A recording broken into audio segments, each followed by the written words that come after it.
अस्सलामुअलैकुम दोस्तों, आज मैं आपके लिए बहुत ही लजीज चटपटा चटखारेदार मूली गाजर का पानी वाला अचार बनाने की रेसिपी लाई हूँ।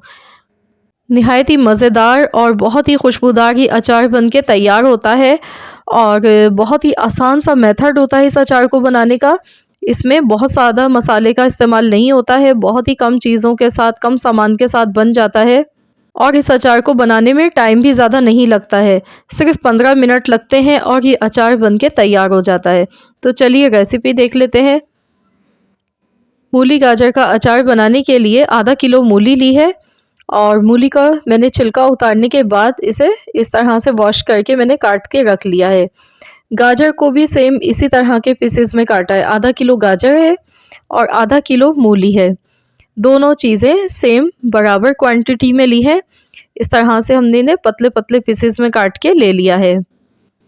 इस अचार को बनाने के लिए इसका एक मेन इंग्रेडिएंट होता है जो कि इस अचार को खट्टा करता है और उसके बगैर तो नामुमकिन है ये अचार बनाना।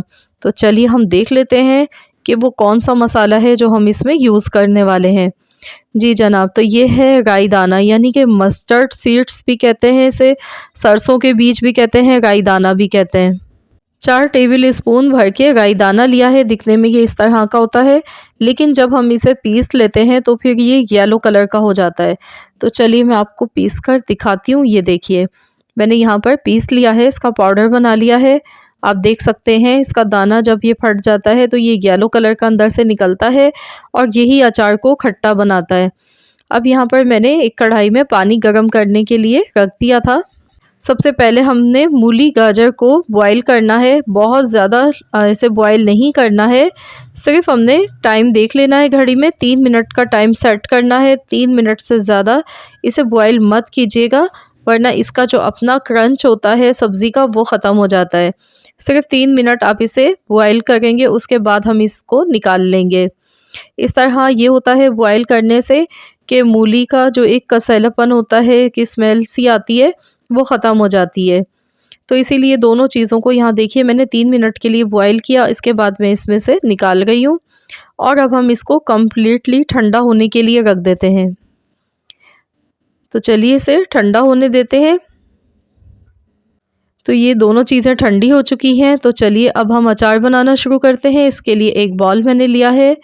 इसमें सबसे पहले हम मूली गाजर डाल देंगे। ये देखिए इस तरह की गली हुई है कि ये आसानी से हाथ से टूट नहीं गई है।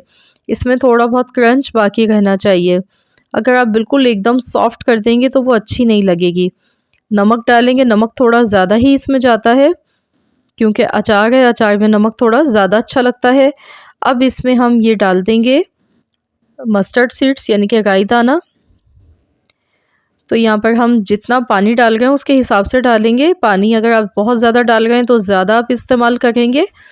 यहाँ पर मैंने टोटल 4 चम्मच मस्टर्ड सीड्स डाल दिए हैं और इसमें कुटी हुई लाल मिर्च डालेंगे इसे चटपटा बनाने के लिए। 2.5 चम्मच कुटी हुई लाल मिर्च, 1 चम्मच हल्दी पाउडर। हल्दी अचार को ख़राब होने से बचाती है, कलर भी खूबसूरत आता है और फ़ायदेमंद भी होती है क्योंकि ये एंटीबैक्टीरियल होती है। तो यहाँ देखिए अब मैं इसमें पानी इतना डाल गई हूँ कि ये अचार अच्छी तरह से इसमें डूब जाए। तो आपने देखा इसमें कोई ख़ास हमने ढेर सारे मसाले नहीं डाले हैं।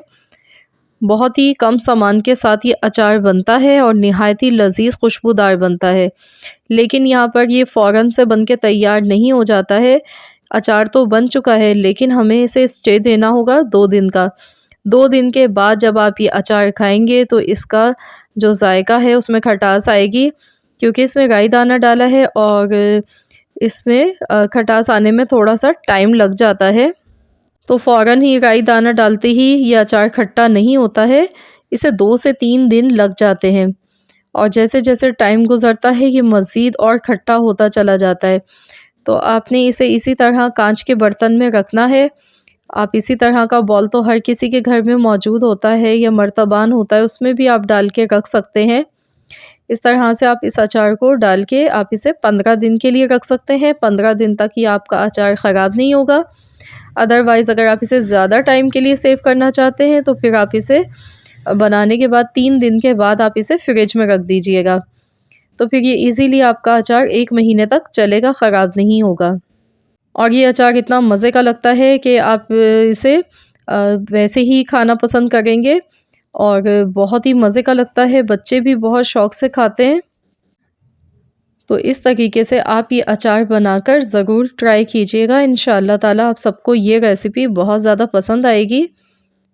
बहुत ही आसान और सादा सी रेसिपी है और निहायत ही मज़े का ये अचार बनता है। ज़रूर रेसिपी को ट्राई कीजिएगा, अपना फ़ीडबैक दीजिएगा।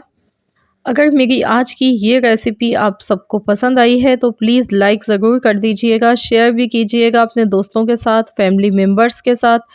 और अगर आप मेरे चैनल पर नए हैं, पहली मर्तबा आए हैं, तो मेरी आपसे एक छोटी सी रिक्वेस्ट है कि चैनल को सब्सक्राइब कर लीजिए। साथ ही में दिए गए बेल आइकॉन को भी प्रेस कीजिए ताकि आपको मेरी हर नई आने वाली वीडियो की अपडेट सबसे पहले फ्री में देखने को मिल सके। मिलते हैं इंशाअल्लाह ताला नेक्स्ट रेसिपी के साथ, तो जब तक के लिए अल्लाह हाफ़िज़।